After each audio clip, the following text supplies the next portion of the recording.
गरीब साध साध सब नेक हैं, आप अपनी ठोरे। जो सतलोक ले जाएंगे वो साधु कोई और।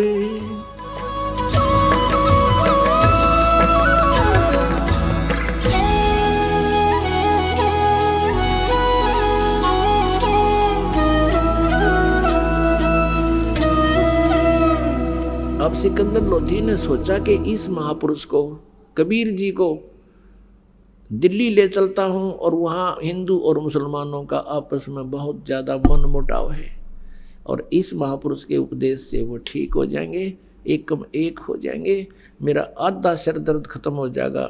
क्योंकि राजा को तो अपने राज्य की चिंता होती है। तो प्रार्थना की कि प्रभु आप दिल्ली चलिए मेरे साथ और वहाँ भी उपदेश दीजिए। वहाँ बहुत बुरा हाल हो रहा, आपस में हिंदू और मुसलमानों के झगड़े होते हैं। परमेश्वर ने कहा भी हम ऐसे किसी के साथ नहीं चला करते, जो हमारा शागिर्द हो जाता है, शेष हो जाता है तो हम चलते हैं, अन्यथा हम किसी से बात नहीं करते हैं, हम उनके साथ नहीं जाते हैं। सिकंदर लोधी ने कहा भगवान आपका दिया जीवन है, मैं आपका शिष्य बनना चाहता हूँ। परमेश्वर ने कहा कि मांस नहीं खावेगा और तेरे पूरे प्रदेश में, तेरे राज्य में कोई जीव हिंसा नहीं होनी चाहिए, और प्रतिबंध लगा दे कोई मांस नहीं खाएगा, जीव हिंसा नहीं करेगा, कोई शिकार नहीं करेगा। अब सिकंदर लोधी ने कहा प्रभु आपका दास तो हाजिर है, जो कहोगे वो करूँगा, लेकिन ये प्रतिबंध मेरा चलेगा नहीं, मैं लगा अवश्य दूंगा, मेरी कोई नहीं मानेगा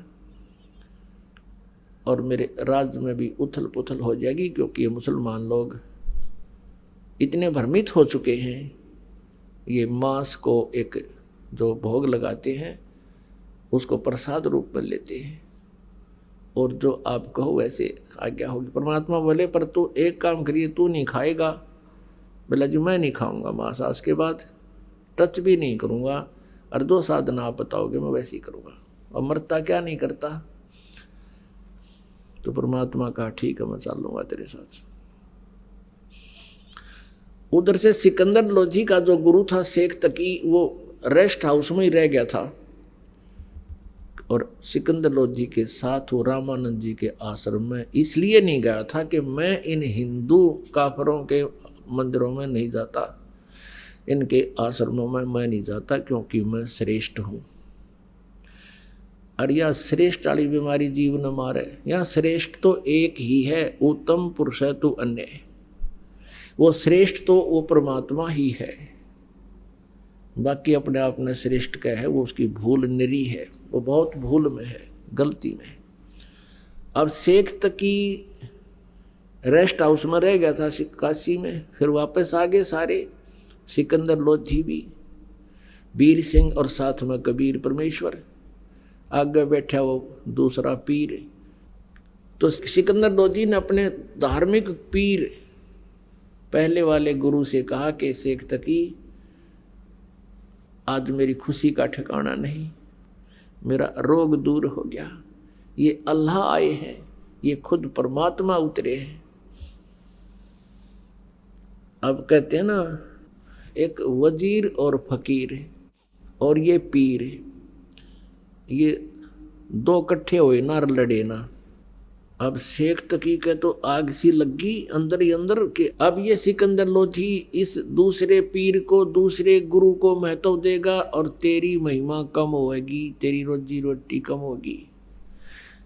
राग द्वेष ईर्षा मान बढ़ाई, कहते हैं राज तजना सहज है, सहज त्रिया का ने, और मान बढ़ाई ईर्षा दुर्लभ तजना ये।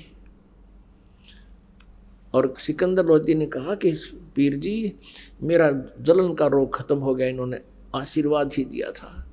और एक और चमत्कार दिखाऊं कि मैंने ऐसे ऐसे स्वामी रामानंद जी ने मेरे बारे में ऊट पटांग बातें कही थी, मुसलमानों को गलत बताया था, मैंने उसकी गर्दन काट दी और इस अल्लाह ने, इस खुदा ने मेरे सामने जीवित कर दिया।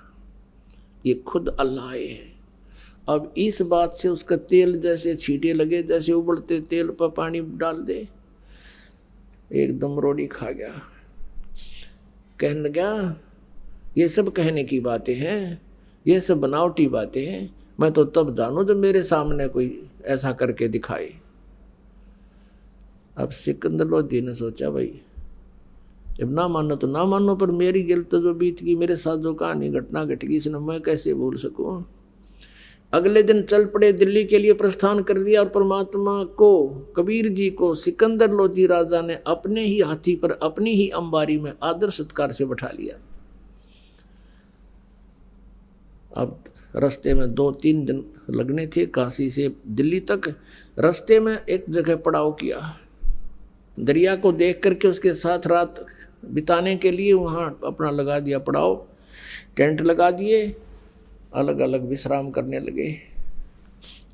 अब सुबह सुबह शेख तकी के पास सिकंदर लोधी गया प्रणाम करने के लिए प्रतिदिन की तरह, और कहा जाके सलाम वालेकुम पीर जी। पीर जी का तो टेढ़ा मुँह हो रहा, नो क्या मुझे क्या ज़रूरत है, तुझे मिल तो गया सलाम करने वाला, क्या ज़रूरत है मेरी। और ठीक है, मैं अब जाके सारे मुसलमानों को बता दूंगा कि राजा तो काफिर हो गया, हिंदू को गुरु बना लिया। अब सिकंदर लोधी के पांव तले की धरती खिसकी कि जाते काम करेगा, और मानना ना सुनता नहीं कति।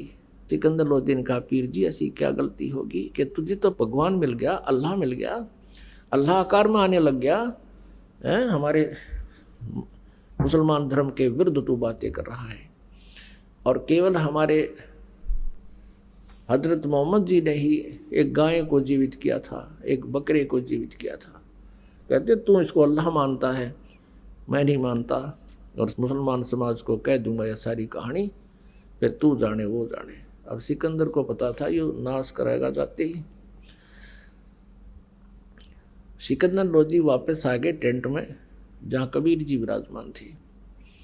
सिकंदर लोधी के चेहरे की उदासी देखकर भगवान ने पूछा कि राजन कोई राजकाज की बुरी खबर सुन ली क्या, आप मायूस कैसे हैं। तो सिकंदर लोधी ने कहा प्रभु क्या बताऊं, अब मेरे दुख ने मैं जान सकता हूँ, मेरे साथ बीती हुई घटनाओं से मैं परिचित हूँ, ये पीर जी नहीं जानता, ये मेरा धार्मिक गुरु जो है, ये मेरा पहलड़ा खसम अब यो मन इतना दुखी कर रहा है परमात्मा, कल से मुझे चैन नहीं है इसकी। वहाँ से भी मैंने देखी थी इसकी जो गतिविधि, और अब तो ये बहुत टेढ़ा मुँह कर रहा है, जाते ही सब मुसलमानों को कह देगा तो मेरा राज्य नहीं रहेगा। परमेश्वर ने पूछा क्या चाहता है ये। शेख तकी ने कहा था कि मेरे सामने जीवित करके दिखावे जब जानूं मैं नहीं मानता, मैं साथ थोड़ा ही था। तो कबीर जी ने कहा कि उसको कह दो कोई मुर्दा ले आवे, चाहे कोई पशु ले आ, पक्षी ले आ, कोई मनुष्य ले आ, और अब जिंदा कर देता हूँ, कह दे उसको ले आ मुर्दा। सिकंदर लोधी गया शेख तकी के पास और कहा पीर जी आप कोई मुर्दा ले आओ, और कबीर जी कहते हैं अभी जीवित कर दूंगा। तो वो कहता मैं कहाँ से लाऊं, कभी समय आएगा जब देखूंगा। अब परमात्मा को पता था कि राजा का टेंशन बना दी इसने, और ये दिल्ली तक पहुँचाएंगे इतने तो हार्ट अटैक हो जाए मनमाने सिकंदर का। तो कहते हैं अपने भगत की टेंशन भी परमात्मा एक सेकंड में कारण बना दे। उसी समय क्या देखा कि दरिया के बाहर सब कोई टहल रहा था, कोई नहा रहा था, कोई अपना घूम रहा था।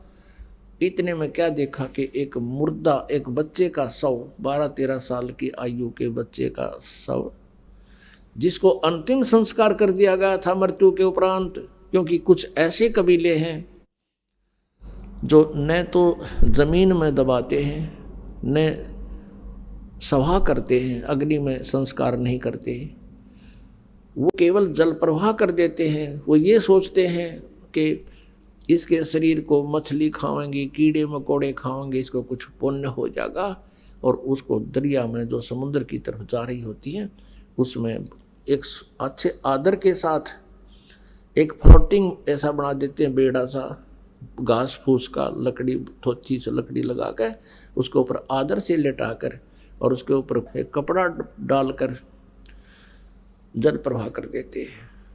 ऐसा जल प्रवाह किया हुआ मृत बच्चा आ रहा था सौ, तो सभी ने कहा कि वो आ गया मुर्दा, वो आ गया मुर्दा। सब आगे भाग कर बाहर, कबीर जी भी कोई बुला लिया, शेख तकी भी आ गया। और शेख तकी कहता है अब कर